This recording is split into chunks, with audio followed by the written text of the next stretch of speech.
अस्सलामुअलैकुम वरहमतुल्लाहि ताला वबरकातुहू। अज़ीज़ नाज़रीन, उम्मीद है कि आप लोग खैर आफ़ियत से होंगे। अल्लाह आप लोगों को शादो आबाद रखे। अज़ीज़ साथियों, जो थंबनेल मैंने आप लोगों के सामने लगाई है कि इमरान प्रतापगढ़ी ने कर दी बड़ी गलती, इस बारे में मैं आपसे थोड़ी सी गुफ्तगू करूँगा, मगर उससे पहले आप लोगों से मैं चंद ऐसी बातें बताना चाहता हूँ, आपसे शेयर करना चाहता हूँ कि वो आपके लिए इंशाअल्लाह ज़िंदगी में बहुत फ़ायदेमंद साबित होगी। पहली चीज़ तो ये दोस्तों, आप अपना राज किसी को भी ना बताएं। बहुत सारे लोग अपने दिल की बात, अपना राज दूसरे लोगों में शेयर कर देते हैं। उसके बाद फिर वो बात जो है वो गांव में या शहर में फैलती चली जाती है, जिसकी वजह से इंसान जो अपनी ज़िंदगी में कामयाबी हासिल करना चाहता है, लोग उससे हसद करना शुरू कर देते हैं और उसका मामला ठप्प हो जाता है। इसलिए आप अपने दिल का राज किसी को भी मत बताइए, चाहे वो आपका कितना गहरा दोस्त ही क्यों ना हो। दूसरी बात यह है कि इंसान को अपनी ज़बान बड़ी सोच समझकर खोलनी चाहिए। बड़ी सोच समझकर इंसान को बोलना चाहिए कि कहीं ऐसा तो नहीं है कि मुझसे गलती हो रही है या मैं अपनी ज़बान से किसी के बारे में गलत अल्फाज निकाल रहा हूँ। इस गलती का जो है खमियाज़ा, इस गलती का जो है खमियाज़ा मुझे भुगतना पड़ सकता है।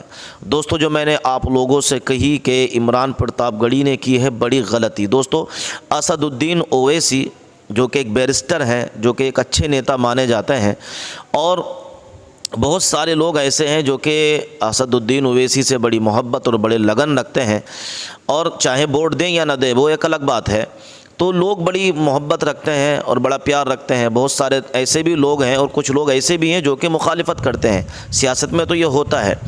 तो इस वक्त इमरान प्रतापगढ़ी ने असदुद्दीन ओवैसी के बारे में ये कहा कि वैसे तो बहुत अच्छे हैं, अच्छा लिबास पहनते हैं, नमाजी भी हैं, चेहरे पर नूर भी है नमाज़ पढ़ने की वजह से, मगर वो चापलूसी करते हैं। जब ये बात कही इमरान प्रतापगढ़ी ने, तो दोस्तों हर तरफ जो इनके चाहने वाले थे ओवैसी साहब के, उनमें जो है एक तरीके का आकर्ष और उनमें गुस्सा आ गया और उन लोगों ने जमकर प्रदर्शन किया। उन लोगों ने कहा कि इमरान प्रतापगढ़ी को ऐसी बात नहीं बोलना चाहिए थी। असदुद्दीन ओवैसी एक अच्छे लीडर और एक सच्चे लीडर हैं। दोस्तों, आप लोग ये भी जानते हैं कि बहुत सारे लोग उन्हें कहते हैं कि ये एजेंट हैं, ऐसा, जबकि वो उनका नज़रिया ये है, उनके चाहने वालों का नज़रिया ये है कि हम ऐसे हैं ही नहीं, हम इस तरीके के हैं ही नहीं। तो इमरान प्रतापगढ़ी ने जब ये बात कही है तो लोगों में जो है इस बात को लेकर गुस्सा है कि उन्हें ऐसी बात नहीं करना चाहिए थी।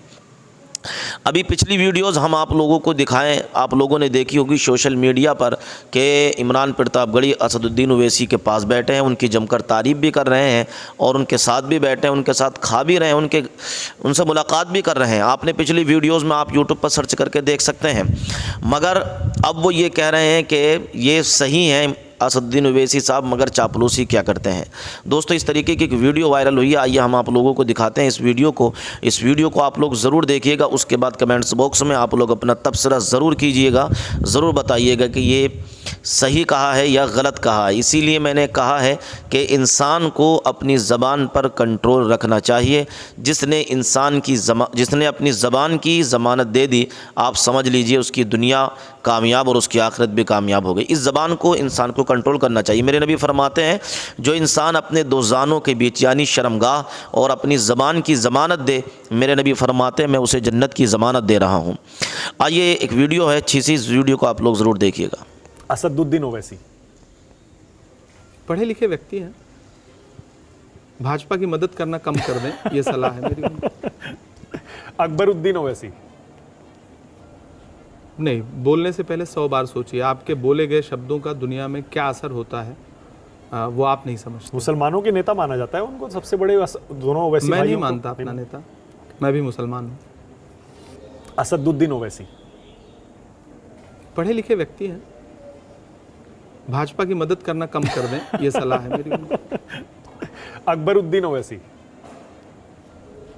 नहीं, बोलने से पहले 100 बार सोचिए, आपके बोले गए शब्दों का दुनिया में क्या असर होता है वो आप नहीं समझते। मुसलमानों के नेता माना जाता है उनको, सबसे बड़े दोनों ओवैसी। मैं नहीं मानता अपना नेता, मैं भी मुसलमान हूँ। क्या वो एनडीए के अघोषित गठबंधन से बाहर निकल आए हैं क्या? अरे ये टुट्टा शायर है, ये इसको कुछ नहीं आता।